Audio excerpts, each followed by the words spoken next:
Howdy, everybody, and welcome back to Renegade Con Virtual. I am Matt Holland here with the other Matt. Hello. How's it going, Matt? It's going pretty well. We are here to talk all about Vampire the Masquerade Rivals, the expandable card game, which I think we have a bunch of players tuning in here because they've heard some inklings from Scott and Sarah about some of the stuff that we might talk about. But don't worry, they didn't spoil too much on that on that stream. People know about Heart of Europe, though. Now they do, I know. And yeah, so we're going to have a little bit more to spoil on that. Yes, indeed. So real quick, we are talking about this expandable card game. This is set in that World of Darkness universe. You know, vampires are real. And in the game, you play vampires that are kind of vying for control over, right now, San Francisco. More on that later, though. We'll just kind of do a quick catch up for anybody who's maybe new to the game, anybody who's just watching Renegade Con in general, doesn't know much about this. So we started off, 2 years ago with the Kickstarter for the Vampire Rivals core set. And you can throw that slide up on the screen, Katie. Core set had 4 clans. We had a nice successful Kickstarter. It just shipped early mid last year, and that was kind of the initial release of the game. Matt, what's those? We are just shifting around, and I am now Matt Hyra. I have all the power. There we we go. Yeah, that first core release had 4 clans in it, so that there was a variety that you could start off on your journey in Rivals, the expandable card game. That was Brujah, Toreador, Ventru, and the Malkavians. So a good way to start. You know, some of the most well-known, longest running clans out there. Yeah. And a nice kind of variety in how they interact with the different systems of the game. Yeah. And then we wanted a variety of tactics. You know, Brujah are brute force, Ventru are into titles and politics, Toreador are into, you know, prestige games, and the Malkavians are conspiracy theorists and you know, obfuscators, basically. Yeah, a little bit out there. And just, you know, because of the crazy state of the world and some delays in getting the game out, we then had Gen Con, I would say not too terribly long after the game came out, which saw our first big tournament and the release of the first expansion, Blood and Alchemy. Yeah, Blood and Alchemy introduced the Thin Bloods and the Tremere. So the Thin Bloods are the weakest vampires out there. Their blood is so thin, sparse. You know, there's very little vampiric you know, power element to it. Yeah, not much vampiric power in it. So they need to use strange chemical mixtures to get power. And then the Tremere, the exact opposite. Their blood is so powerful. They actually use they power up their rituals with their blood. But blood on a good sorcery. day, yeah, blood sorcery, right? On a good day, they can actually steal other people's blood and use that for their rituals. So one thing that's worth pointing out is all these expansions that we're going to talk about in this kind of recap and the base game, they all come with pre-constructed, pre-wrapped decks for each of these clans. So if you are new to the game, you can crack open one of these products, shuffle up that deck and just start playing. You don't have to do any deck construction or things like that. They also come with additional cards to modify those decks. And you can, of course, combine all your expansions together and build your own crazy multi-clan deck if you'd like. So yeah, Gen Con, we had a pre-release for Blood and Alchemy, had a great time there. We then moved on to The Wolf and the Rat, which came out right at the end of last year, pretty much. And that added the Fearsome Gangrel and the Nosferatu. Yeah. Both are have animalism, so they use animal companions to do a lot of their dirty work. But the Nosferatu are all about kind of they protect. They like to protect the mortals out there because they want to, you know, they're shunned for their bad look, you know, and so they're the most grotesque of the main clans. Right. Yeah, the most grotesque. So they want to prove their humanity a little bit by protecting those who can't protect themselves. And the gangrel are your classic, very animalistic, feral claws, things like that. Also very kind of think of a wolf pack, like very social. They Exactly. have a lot. Yeah. And then currently up for pre-order is Shadows and Shrouds.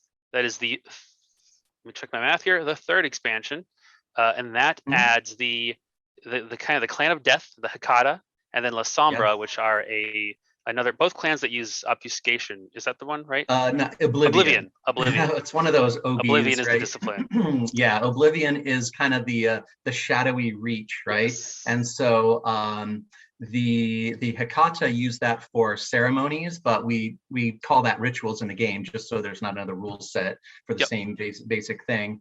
And they also are able to conjure up wraiths. So they like to keep the graveyard full, and then all of their rituals. To make their Oblivion rituals are powered by death, and wraiths are dead spirits come to life for a purpose, right? The La Sombra, now the La Sombra were actually the winners of an early poll for which clan would you like to see first. And they're a tough guy clan. They have big characters, and they also have several of their characters have reach, so they're able to use their shadow reaches to get out into the streets and get people. They also use agenda in mysterious ways. They're not above. They don't mind putting agenda on their characters because they can find a way to use that for various effects, or to taunt you into coming and attacking them, which might prove your own doom. And that's one of the kind of cool things. All of these clans kind of have their own, different strategies, different tactics they like to employ, different themes. Gives them really nice differentiation and lets you play the game in different ways. And that is currently up for pre-order. We just finished a whole series of preview streams on our Vampire Wednesdays, where Matt and I went through the contents of Shadows and Shrouds. We had a live game, all sorts of stuff there if you're interested in seeing what's going on with Shadows and Shrouds. But people are not here to just hear about what's happened in the past. People want to know what's going on next. And a couple people probably interested. Your background there, Hyra. No, nothing. I know. This is the Charles Bridge in Prague. I thought that would be right at dusk, which I think is appropriate. This is when the vampires will awaken in the early evening and head out soon, right? And I'm going to have to get a new background because I had been using the Golden Gate Bridge at night for a lot of our streams. But Heart of Europe is our fourth expansion.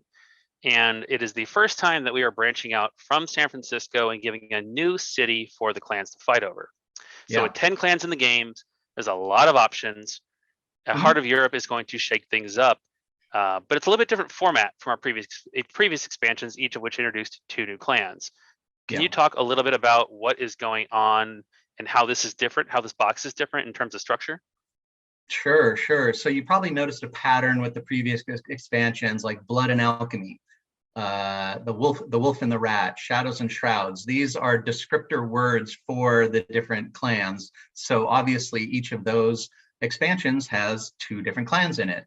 The Heart of Europe, well, that's not any clan thing, but it is appropriate because Prague is nicknamed the Heart of Europe. The city, and we are the contents. Am I spoiling what's in there now? Yeah, absolutely. All right. I mean, instead of pre-wrap decks for the 2 included clans, what do we get? Yeah, so there are no pre-constructed decks in here. The previous releases had pre-constructed decks so that you could play them right out of the box. This expansion, the Heart of Europe, re-features all 10 of the previous released clans. So with new content, new vampires, some new clan-only cards, some new havens, agenda, and discipline cards as well, and just generics as well. So this is a great opportunity to update your old decks, maybe find new tactics, but we didn't want people to have to wait forever to see some content from the old clans. Yeah. Yeah. So it's a nice mix of a little something for everybody. Mhm. And of course, as you know, we've kind of discussed here, we add a new city in. So that is going to change up things a lot because there's a lot of things in that San Francisco city deck that people are used to maybe playing around or accounting for. Right. You're going to have a whole new selection that includes a new Prince of the City card, that Mhm. includes new mortals, new antagonists, just all sorts of stuff. So today Yeah. we're going to run through the new city deck. We're not going to show off any of the new player cards or anything like that, other than we have two little ones at the end that we'll tease. But let's jump in and take a look at the 20 new cards that make up the Prague city deck to show people what's going to be coming your way. Right. Starting off, we still have a Vagrant, but it's a little bit different. What does the Vagrant in San Francisco do again? It's actually the same. The Vagrant Okay, is this is the different. one It's that's the same. yeah, it's different art. So yeah. So what happened is San Francisco, of course, had things that were thematic to San Francisco, like heavy fog and cable car accident, things like that. Just little things that are interesting in San Francisco. So here with Prague, you're going to find some things uh, that are Prague and Czechoslovakia related. Yep. Yeah, we have the BART tunnels in San Francisco, things like that. That's Mhm. very thematic. So yeah, we still have vagrants, and I should say the mix of cards in terms of mortals to events to antagonists is all this is the same. So the curve is the same, but the effects and stuff will vary. So let's go to the next one then. I think I put mortals all first here. I guess I should say Czech Republic, of course. So Yes. So the graffiti artist, and this one yeah, has a new effect. there is a slight change to citizens, and citizens are characters who can become retainers for you. But if you don't want to keep them as a retainer, you can simply mend your character by sucking some blood from them, or a new effect, gain 1 prestige. Nice. So if you want to attach the graffiti artist, your character will gain +1 secrecy. That is going to make it harder for your opponents to attack them. They're going to have to discard a card. They're going to have to spend resources. The more resources they spend, the harder time they're going to have down the road. So Sure. that's a good way. You know, graffiti artists, they have to work in the shadows. They know the sound of a police car coming over someone else's car. So they are pretty good at hiding. So that's why they give you secrecy. But if you don't need the secrecy and you don't need the blood, you can burn them for either mending your character, meaning gaining back some lost blood, or gain 1 prestige. Yep. Shanster Sword is asking a great question. Assuming the back art is different, and yes, so It is. the card backs for Prague are a more Prague appropriate landmark instead of the Yeah. Golden Gate Bridge You from see the San this Francisco little deck. tower thing? That this might there's some towery kind of background on there. So Yeah. Yep. mhm. Let's go to the next one then. We probably could have shown that, but I guess we forgot. Hey, we don't want to Good give everything question. away just on this first Yeah. look. So Yeah. The the nun nun. can give you defense. So I guess you're using the Yeah. nun as a human shield. Well, it's Not a very retainer. holy. Yeah. So, when you attach it, now you have a nun who can do some of your bidding. So, she might provide that cross looks like it could probably deflect a bullet, right? So, yeah, if you attach the nun, you get +1 shield during attacks. Now, that during attacks is important because that does not protect you against the Second Inquisition at the end of the round. Who they are vampire hunters in the city deck, which you'll see the new ones for Prague soon. So it's good during attacks, whether you're being attacked or you're making an attack. So it's good against like an aggressive reaction card. Nice. Mm-hmm. And then the next one. People are wondering about when you can pre-order Heart of Europe. That pre-order period will start right upon the release of Shadows and Shrouds. So we don't want to have two things that people can't get up for pre-order quite yet. So it will be once we've released Shadows and Shrouds here, Mm-hmm. potentially later this month or maybe early April. So the bartender Yep. Bartender, gives yeah. you So Fortitude? No. Yeah, fortitude. Fortitude, Yes. yeah, fortitude and +1 blood potency. So +1 blood potency means that your blood capacity will increase, and if you can mend it, you will be a bigger vampire. So with a hearty Czech beer or pilsner, you gain a little intestinal fortitude, right? So there you go. Real quick question from Rogue Otter about how multiple city decks will work at a tournament. So there's a couple of different ways. One, if you're just playing like casually at a small tournament at your local game store, that could be up to the TO. You could have multiple decks. You could pick to do San Francisco, pick to do Prague. For the main line organized play stuff, like we'll be talking about later in the stream, once this is out, I think 30 days after, our plan is to switch to Prague as our primary city for our competitions. There's also, I think, a lot of potential to use multiple city decks in a special event, like a side event where we do a different city each round. So as we have more city options, we have some cool ways to play with it and keep the game fresh and interesting and varied. But for the main organized play stuff, Prince of the City, things like that, we will switch to Prague once this comes out and everybody's had a chance to get a hold of it. So hopefully that answer is interesting to people. Yeah, cool. Let's pop to the next mortal then.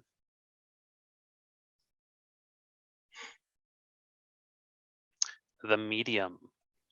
Yeah, so little fortune telling here. So again, you can burn it for mending 3 blood or gain a prestige, but attaching it, you're going to draw a card, and then the character is going to gain oblivion. So and we didn't have any way to get oblivion before, right? Like correct, yeah. Before Shadows and Shrouds or this. Right. Well, Shadows and Shrouds is where Oblivion was introduced. And so this is the very next expansion after that. So if gaining extra Oblivion is going to be good for your Hecata or La Sombra or Hecata La Sombra mix deck, well, this is a good character to attach. Nice. And there are some cards where you do benefit for having multiple instances of Oblivion. So this could be something you look forward to. Awesome. Let's see the next one then, Katie.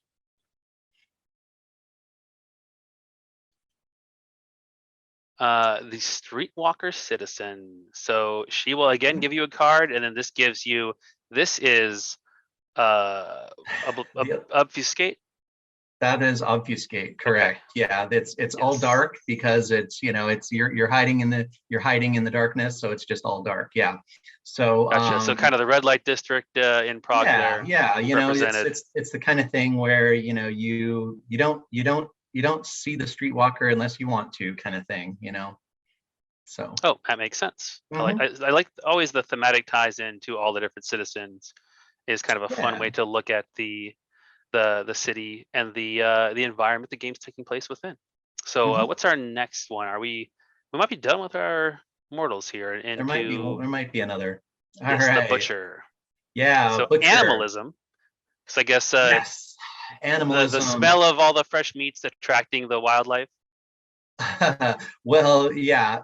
I mean, the butcher knows his or her way around an animal carcass. So and the sausages are very popular and all sorts of pork products very popular in Prague. So if you attach a butcher, you're going to gain some animalism and a little bit of extra body fat too with that extra BP.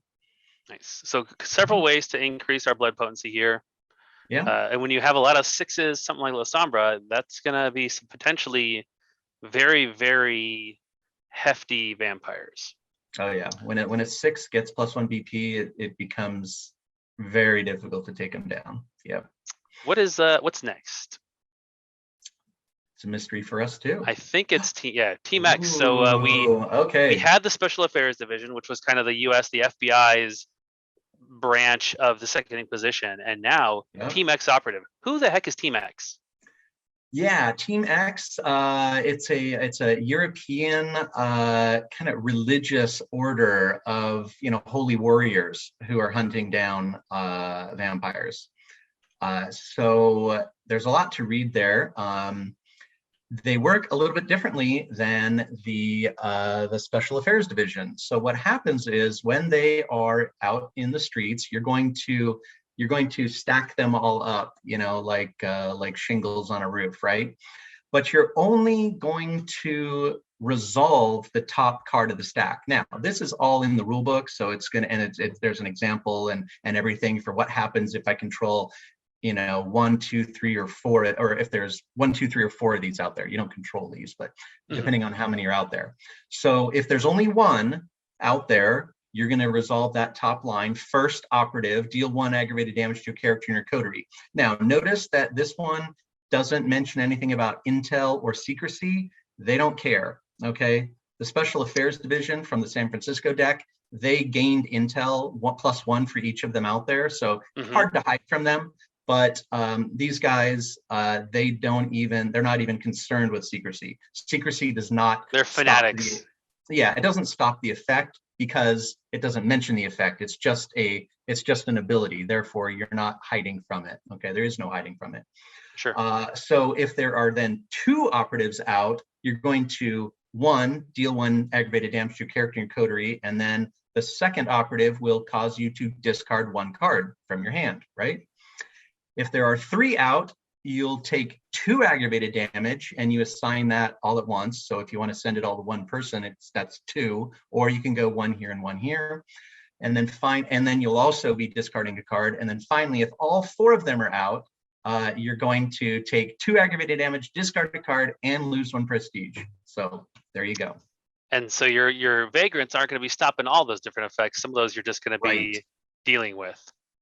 Correct. Yeah, it's going to be you can't mitigate all that nastiness there, but they're going to hit you in your pocketbook and in your combat power, meaning your hand. So, well, and there's always just one way to deal with them, which is raw and unbridled violence. So that's true. And then with the new city comes a new slate of events. So as before, you'll shuffle these up, choose 6 and play with them. Yeah, there's 10 different events. You shuffle, use 6, 4 go face down back in the box. So every game is going to play out a little bit differently event-wise. Yes. And we'll have a little hint of what's to come. We'll be talking some more about events a little bit later in the stream. But we'll run through these. Midnight Curfew, you discard all unattached citizens of the streets.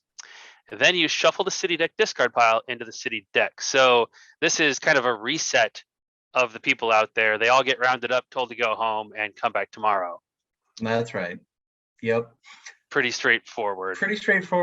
Yeah. So decks that care about citizens might want to use the adage of better, sooner than later, because you never know if they're going to get shuffled in. Now, once they get shuffled in, they'll come out again later.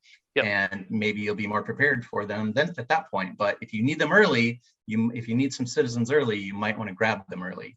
Nice. Just a subtle change, but a nice tweak. Then the Bohemian Carnival. Yeah.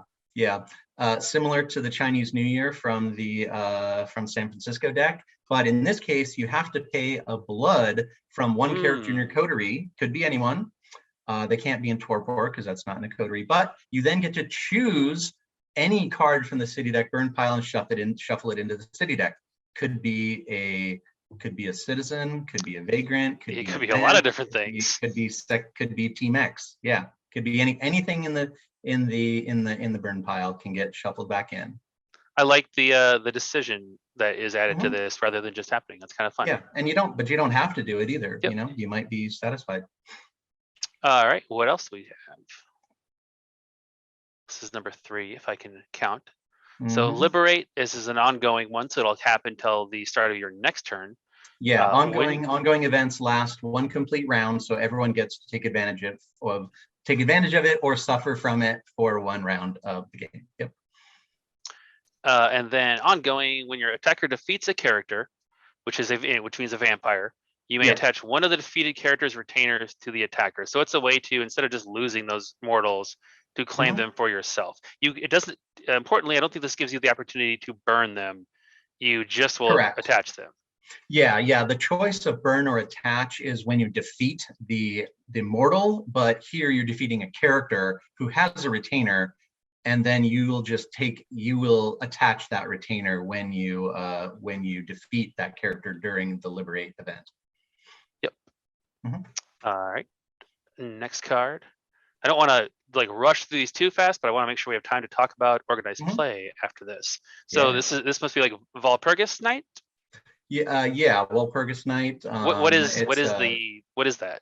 Yeah, it's a festival of the like the burning of the witches kind of thing. It's one of those heathen festivals that is fun. And this one again, it has a payment, an optional blood payment where you can cause fear on target character. So that means they Okay. won't ready at the start of the next turn if they're exhausted.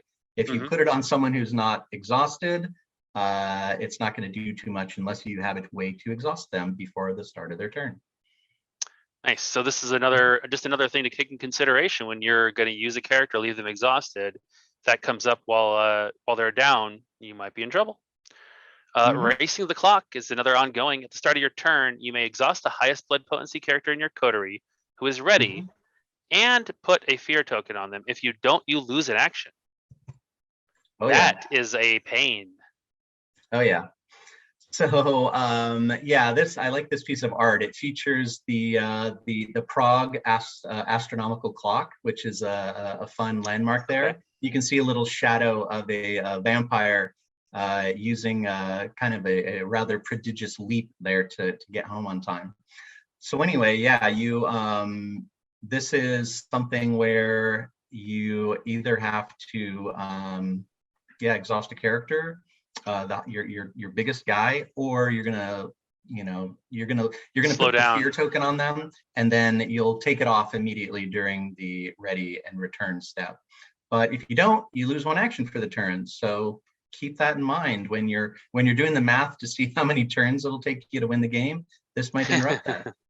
Y-Wing Scum asking, what is a fear token? You kind of mentioned it, but first off, this Yeah. is a fear token. I will show Ooh, to the spooky. camera. Spoiler alert. Fear tokens, when it's on a character and they're exhausted, when they ready, instead of readying, they just get rid of that fear token, stay exhausted. So it's a way Yeah. to leave somebody down for an extra Mhm. turn. Yep. Yep. Temporary truce, another ongoing, and this just means your leaders may not perform attack actions. So if your Yeah. strategy is bring that big leader, load them up, and just use them as a wrecking ball, that's going to be an issue.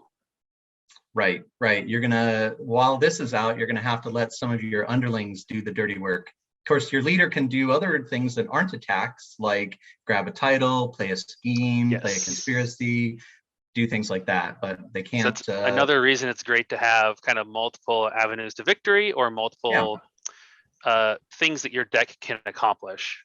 Hmm. What's after temporary truce? Look ahead. Austerity measures. You want to read this one so I can figure out how many more we have? Sure. Each player who controls 2+, that's 2 or more attachments, burns one of them. So that's titles, attached vampires, and curses cannot be burned this way. Now, this is the first time people are seeing the word curse, I believe. That is going to be introduced. It's a word that we're introducing in the Heart of Heart of Europe. It just means a card that an opponent has attached to your character. Okay, so you cannot typically get rid of those curses, or you cannot get rid of a curse without a card effect specifically allowing it. It's not like a retainer where you can just say, Yep. I don't want this guy anymore, and to make room for something else, I'm gonna get rid of it. Can't do that to a curse. So here the Rogatter same asking thing. about attached vampires. That would be through Diablerie. If you would like to hear more about Yes. Diablerie, check out the Crypt Pack preview from Shadows and Shrouds. Should be 2 Mhm. episodes ago of Vampire Wednesday. We will Yeah. not go through the whole Well, process here. I think it was the latest episode. So look for like end of The most recent was the most live recent. play. Oh, right. So yeah, 2 It of was. them. You're right. It was the most recent True. one that you and I did. Yeah, But so it would yeah, have been we like talked about it a bunch there. around Feb 20 for the talking about how to attach a vampire. That's how you do it. Yes. Tipped Next up is off. Tipped Off. This So is this is this is ongoing, but it doesn't get a yeah. token to go away. This is a weird one. So normally when an ongoing event goes out there, the player who drew it from the city deck and put into play is going to put one of their tokens from the general supply on it so that they know when the round is over, right? At the start of the next turn, it'll go away. With this one, it just stays out there until someone wants to use it. and you see the word action there. Anything that you do in the game is not an action unless it says action, right? So, or at least on cards. So this allows you to start up and influence a place. It's basically a scheme. It's starting an influence conflict, which is asking, should I move 1 second Inquisition from the streets to next to the haven of target player and then burn this card? So if the answer is yes, if the influence is exerted towards the yes, Sure. that second Inquisition is going to move over to the player that you targeted. And that makes its own stack. That's a new stack, right? So that player is going to take more damage. Let's say there were 4 of them out there. Well, that player is going to take 1 damage from their single stack and 2 damage from the 3 stack that's still out there, because your first and third vampires do damage, right? I see what you're saying. Yep. And then nobody is going to suffer the fourth level. Right. No one will suffer the 4th while that guy is out there. Right. Now, if somebody takes it out and it gets shuffled back into the city deck, it can rejoin the stack, obviously. Yep. But for the time being, it's only going to hurt that one person. Yep. And then, if it's voted down, if the influence votes no, then it actually stays in play, because part of the effect is should I burn it? Right? If it happens, should I move it it? burns. Should I burn it? So right. Cool. Yep. Sword of God, another ongoing where all characters always have 0 secrecy, so you are all laid bare. But when you defeat a Team X operative the first time, you gain prestige. So there's a couple new ways to get prestige. To either pay for big characters or stay in the game against someone who's trying to drain your prestige. Right. That's kind of fun. The Team X operatives might be draining you a little bit of prestige unless you've been taking them out. So this is a way to get some of that, one of that back, by knocking one out. We have one more event, a house divided. So this is it's kind of the wandering the Bart tunnels, but it's for characters in your haven. So it's the opposite a little. Yeah. Wandering the Bart tunnels made it where your characters in the streets were all separated. Now this one is everyone in your haven is a separate party. So even though they are all in the same location, they cannot block for each other, and you can't count any party abilities, things like that. So if somebody is going to be tempted to pay the intel cost to come in and kick your door down and do some work. And then last but not least, and a spoiler for some of the rest of our talk, is the new Prince of the City. So this one works a little differently. Previously, remind me exactly what the old one said. Yeah, the old one did not give you anything immediately. It gave at the start of each of your turns, you would gain a prestige and agenda. Yeah, 1 agenda, 1 prestige, and 2 influence. Okay. So you had to take it, make it back around the table to you, and get the benefit. This though, as soon as you get it, bam.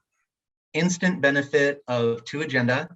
So this is a great way to cap off the game, right? If you've got if you think you can survive, or maybe you've got a couple vagrants on a big character, you might be able to win the game with that extra 2 agenda. And what a way to go, right? I mean, crowning achievement. Literally, I'm at 11 agenda with 1 action. I think I'll claim the prince, because there's very few ways to gain 2 agenda also makes it quickly. It also makes it attractive to. Somebody gets it, they got their 2, you can just take it right from them, and you can have Prince bouncing around a little bit more actively in this, because you don't have to take and hold. In fact, you don't want to, because you want somebody to take it from you, so you can take it back. Yep. And of course, because it doesn't have any turn after turn ability to it, we decided, this better have some bigger influence. So this is twice as much influence as the San Francisco one did. But, Prague is an older city, so it deserves any prince there is going to have a little more prestigious, shall we say, influential, perhaps is a better word. So let's show the guard. We're just going to show 2 havens out of this box. Is there just 2 total, or is there? I think there's 3, right? Well, there's probably there might be some promo cards and whatnot as well. But I was looking at the print files. So the guard tower gives guards in your coterie. So guard would be the keyword guard, plus 1 block while blocking. So it just makes those plus typically 1 shield 3 while blood blocking. potency.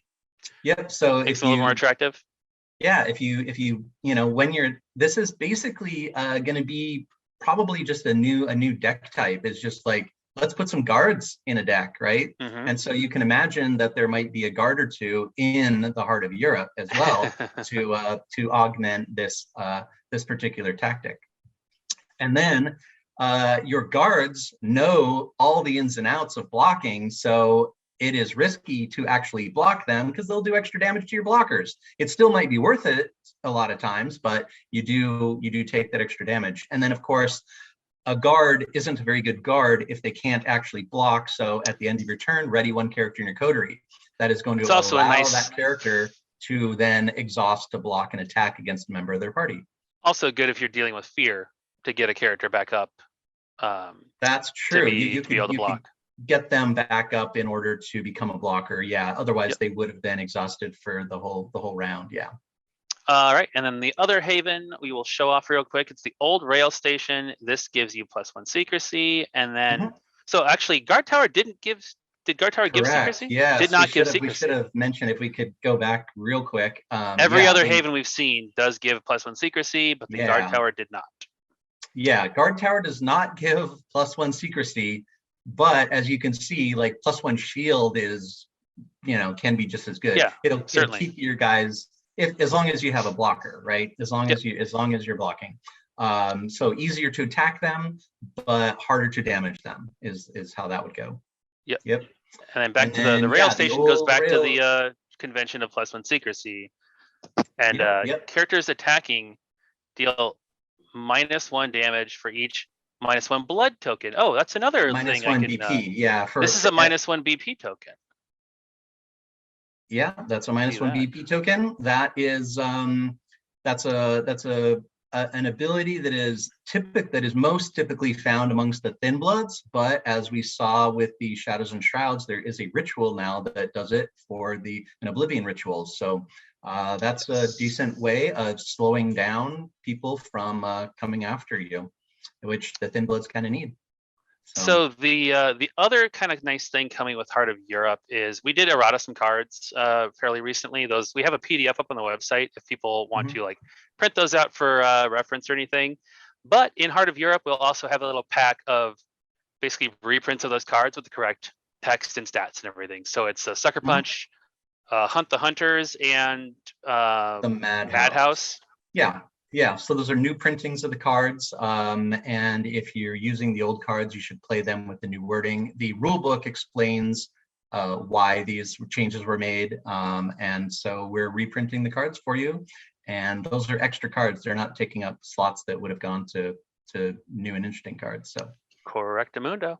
And then that's all we're going to talk about for Heart of Europe for now. However, Scott and Sarah did mention the Dragon and the Rogue, which adds, I'm going to let you say them. It's, what is it again? Ravnos? Are you unable to say the Ravnos? I think Ravnos I can say, which I know Coyote has been waiting for since the game's announcement. Here you go. You're welcome. Well, I'm going to say it, and then you can say it, okay? There are some variations. I mean, even Paradox people can be slightly different. I say Tzimisce.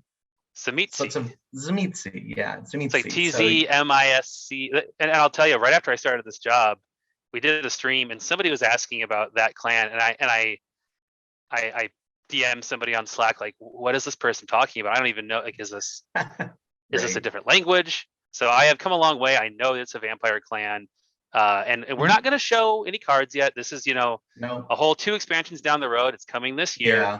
Let's. I mean, are we? You tell me a little bit about those 2 clans. Like, what's the elevator pitch for each of the clans? Sure. The Ravnos are a clan. They're kind of a young clan, meaning their elders have kind of been all killed off, driven off. So they're smaller characters, not as small as the Thin Bloods, but they are smaller, and they are on the move a lot. So that is they have ways of changing their havens. You're going to be able to basically kind of swap that around so that you can grab the right haven for the right time. And speaking of swapping, they do a lot of token manipulation, let's just call it that. So no matter what kind of tokens you might be playing, whether it's conspiracies or some ongoing cards that have tokens on them, the Ravnos, are going to be able to manipulate those for fun and profit. So nice. Frequent Beep was asking, based on these tokens I've been showing off, if we announced a special token pack or anything. We didn't. These have just been a little teaser for something at the end of the stream still, so you haven't missed anything. right. And then what about the Samichi? Samichi, yeah, they are known as kind of the body shapers. They can grow horns, and their appendages can get weird, bone spurs that make them more dangerous in combat. So they do a lot of flesh crafting, and they also are going to be they're also going to be having some ghouls at their service. Okay. So that'll be an Oh, interesting and that's one. represented there on the cover art, I believe, with some of Yeah, you can the see that there's shapes in kind the of background. yeah, it's hard to see. There looks to be somebody in the background there who's a fearsome contender. So yeah, they're gonna be able to get some ghouls going, and those ghouls can build up to be pretty fearsome. Nice. Well, Yeah. so later this year, we will obviously we'll go through the whole preview cycle for part of Europe, and then once that is out, we'll do the same thing for the Dragon and the Rogue. But with Renegade Con, we're kind of putting all our cards on the table, letting everybody know what's coming for the whole year. So that is what's coming product-wise. Yeah. With two little minor options. We have heard a lot of interest in people for like a storage solution to hold all the cards as you continue to get expansions and stuff. We're working on something for that. We don't have anything specific to share, but we're working on a solution to keep things nice and organized for you. And then the other thing, I've talked about it in Discord at least, but we have a season 1 promo pack on the way, which is going to contain Victor Temple, Smoke, Natasha, Martine, and Freddie Usher, which are the 3 vampires from the first 3 OP kits, as well as Victor and Smoke. So that'll be a thing that'll be inexpensively on our website. People can pick it up, complete their collection that way. Is there some Malkavian in there, Natalie or something like that, or Natalia, I think. Natalia? It's okay. it's those vampires. So that'll be available soon in all of our web stores as a way to complete your collection if you don't have a local game store nearby that's running events. If you weren't able to get to, Gen Con or order something that got you a Victor Temple. And for the people in Europe who've been waiting for Victor Temple very patiently, you're just going to get that pack sent to you. So not only will you get the Victor that we owe you, you'll get a couple extra promo cards as well to hook it up and take care of you. So product-wise, that's what's coming this year pretty much. But let's talk organized play, starting off with Prince of the City. Oh, there we go. So the Prince of the City tournaments, we announced these, like 2 months ago at this point, and we've been working on adding more ever since. If you go to vampirecardgame.com/prince, you can actually see the listing of all the different events. These are held in local game stores kind of all around the world. They are going to have some pretty great prizes. The first prize being kind of the coolest, which is your opportunity to become a vampire in the game. I was hoping to have a sketch of Josh, which was our Gen Con winner, to show off in this stream, but the artist had some conflicts.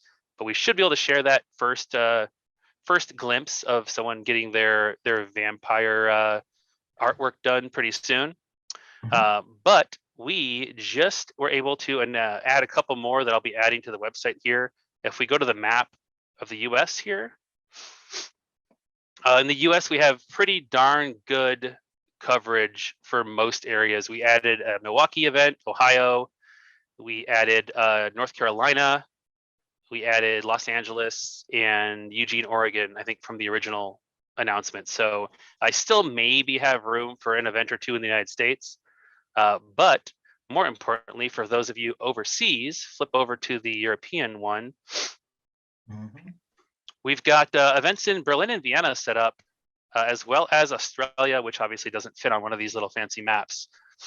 So those are going to be up on the website, and soon we'll have registration links for those and ways for you to continue playing, but still looking to add some more in Europe, including the UK, Rogue Otter, and a couple other places in the United States. So we have some opportunities for you to get out there and play. The prizes are great. That's a lot of the stuff we had at Gen Con, and including a couple things that are a little bit different, like new playmats.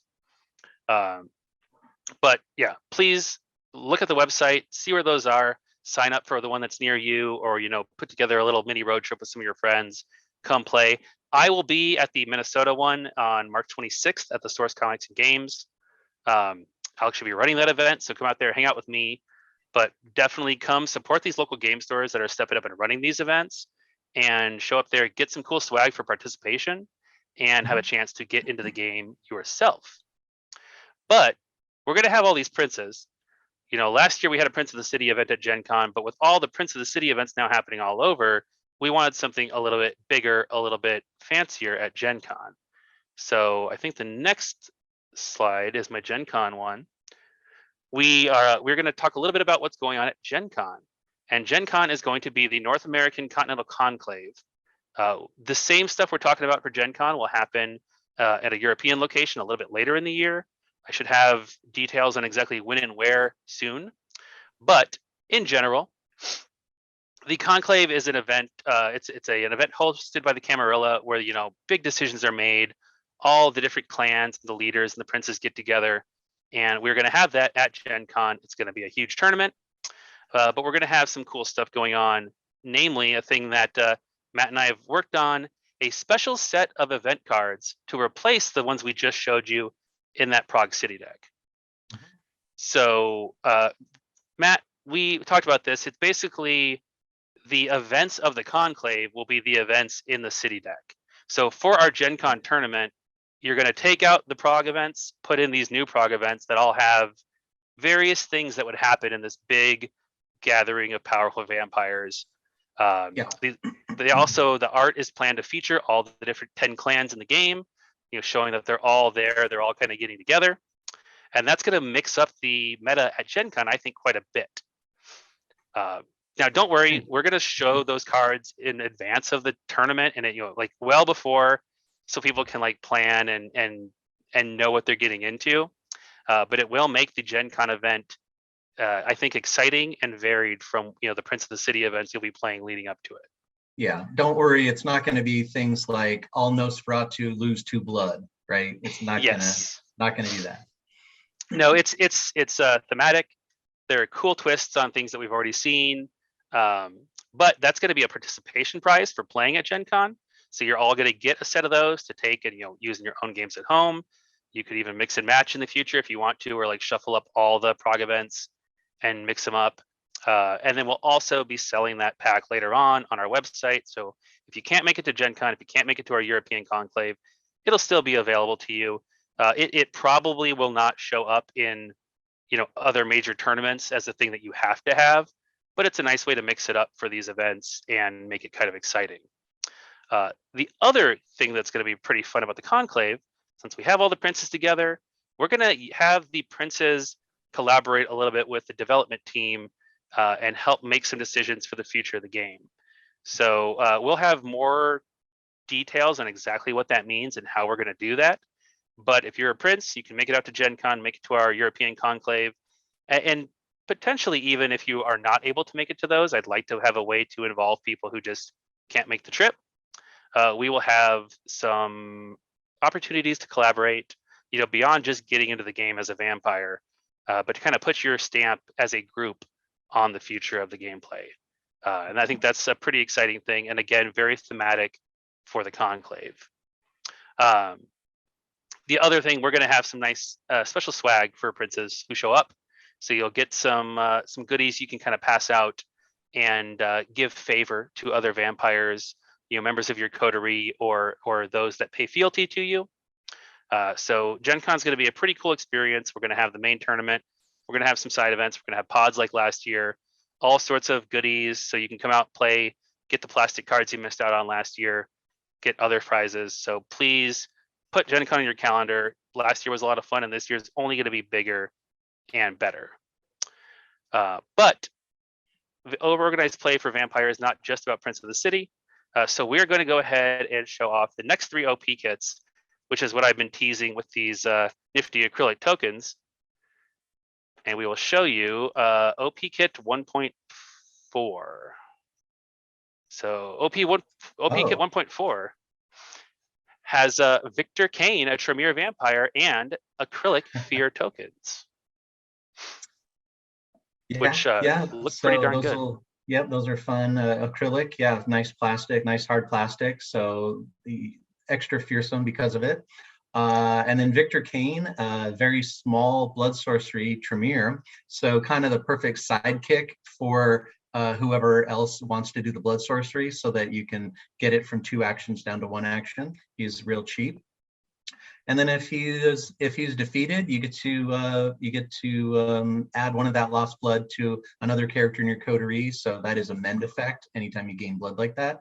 So you can mend 1 of your other characters. Yep. Mhm. And these also, you can see there's 8 cards. So these kits are going to have 8 copies of the card and 2 sets of tokens, up from 4 cards and 1 playmat. So they're going to be a little bit bigger, have a little bit more contents in there, allow support for a bigger event or multiple smaller events. That's the thought behind them. Mhm. And then the 1.5, I believe, is our -1 blood potency token. Yep, Yes, it yep, is, that's because the -1 blood potency, which makes it fitting that Sid Bakri is the character, is the promo. And that's when this character is defeated by an attacker, put a -1 BP token on that attacker. And when it's acrylic, it hurts even more. So, yep. And these, if you have the premium token set, if you've, this will kind of help you start to premiumify all your other tokens. Because I like the feel of these acrylics, and these are just the proofs that were shipped to me mhm. from the factory, but they look really nice. And then last but not least, this time the promo is not going to be a vampire. What? Yeah, it is a Haven of the Tent City, Yep. and All a right. no So, influence or yeah. influence spent token. Yep. So that's a no influence token with just the little cross, out Xing out your influence. It means you can't spend that character's influence anymore. And the tent city it's your haven is plus secrecy, and while your coterie has characters from 3+ different clans, characters in your coterie have +1 secrecy. So this is a way for a very mixed coterie to hide a little better. When you've got lots of different clans in your coterie, they tend to have a little more information about who's coming after you. People who, the gangrels tend to share freely with the gangrels, but if you've got gangrel Tremere thin blood in your deck, you can use that knowledge to your benefit to hide from some of these potential attackers. And it's nice. It gives you a little bit more of an incentive to maybe try rolling a bunch of different vampire clans in a deck. Yep. Um, So that means your characters in your haven, in your tent city, will have 2 secrecy, while they're out in the streets, they'll have 1. So,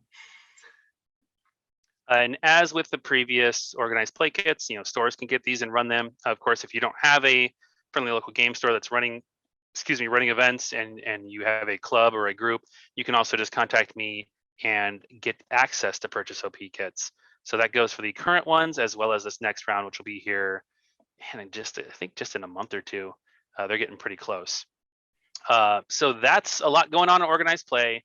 The Prince of the City stuff is leading up to the Continental Conclaves. And then after we do these Continental Conclaves, we'll start a fresh round of Prince events. We'll have more details on exactly what the pricing at Gen Con will be, and then we'll have more details on what's happening after Gen Con. But we want to have a lot more organized play to just keep you going year round and keep things interesting for people, and give you a reason to get out there and keep honing that deck and your skills. mhm. But that's all we have on rivals at the moment. Eli Montello asking about shipments to Mexico, Latin America. We are working on adding Canada, Australia, New Zealand, and we should have direct shipping to those fairly soon. At this time, we don't have the ability to ship to Latin America and Mexico, but we're always looking for ways to get our products into more people's hands. Gatama's asking about OP kits having extra card for the TOs. I need to figure out if my request to add an extra copy for the TOs to these OP kits got through in time. But I can tell you the Prince of the City kits do come with extra prizes for TOs. So if you are going to be helping out your store running that event, you're going to get plenty of swag for yourself. Don't worry. And not Nartheron. There is definitely going to be a conclave in Europe this year. It's going to happen sometime after Gen Con. I haven't figured out exactly where and when. I'm working on a couple different options. But yeah, we will have a European event for that as well, because I know the European World of Darkness and vampire community is large. We don't want to leave you guys out of all the fun. And I want a trip to Europe. So, that works out great. You can come too, Matt. Cool. But everybody, thanks so much for tuning in. We are at the end of our time. Tune in on Wednesdays. Hyra and I very frequently stream and talk about new things that are coming up. We'll have lots of tournament coverage as we get into these Prince of the City events. Things are just really heating up and getting more and more exciting for Rivals. So it is a great time to get into it. But Matt, thanks for joining us, and everybody else, have a great night. Thank you. Next up is the Vampire and World of Darkness role-playing stuff. So stick around. Ooh, very cool.